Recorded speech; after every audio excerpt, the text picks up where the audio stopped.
So for Democrats, it's always been interesting that they've had trouble connecting the money that they're asking to raise through taxes to the value it's providing to taxpayers. So to the point of, like, there's a lot of referendums up there now, a billionaire's tax, or getting people that pay $100,000 not to have to pay any income tax.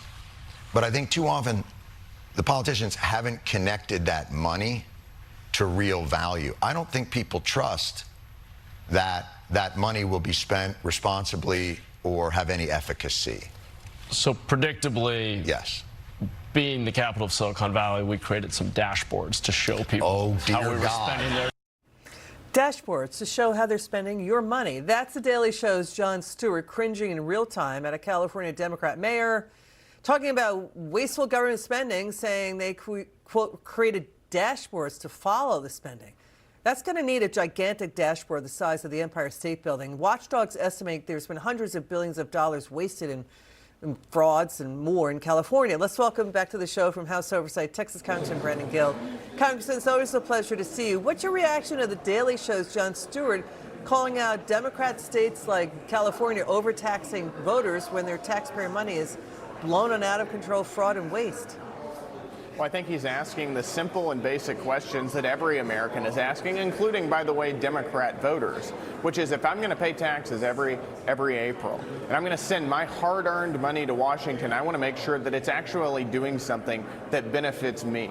And whenever you hear numbers like we just did from the GAO, that there could be $500 billion in health care fraud from the federal government every single year, you ask pretty basic questions like, why am I even paying taxes? So that it can go to some fraudster, so that it can pay for some massive Somali scandal in Minnesota? What are we even doing here? And I think that it's gotten so big that even Democrats and the media are questioning what's going on. Yeah, we haven't seen the media take this on, and now we're seeing more and more the media is questioning this.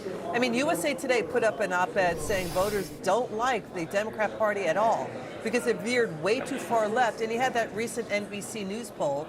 Only Iran is less popular than the Democrat Party among U.S. voters because of these far-left progressive policies of overspending.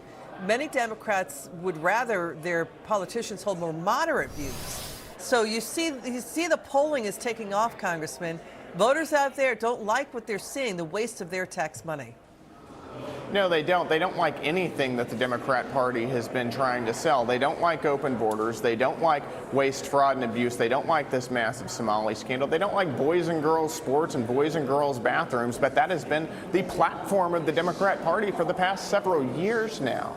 And it's something the American people, despite the American people resoundingly rejecting all of that, the Democrat Party in Washington clings to it aggressively because they believe that that's what's going to help them in their Democrat primaries that they're going through right now. And the loser in all of this is the American people who are having to pick up the tab for it. Got it. Congressman Brandon Gill, thanks for coming on the show. It's great to see you again. Thank you. Now listen to this one.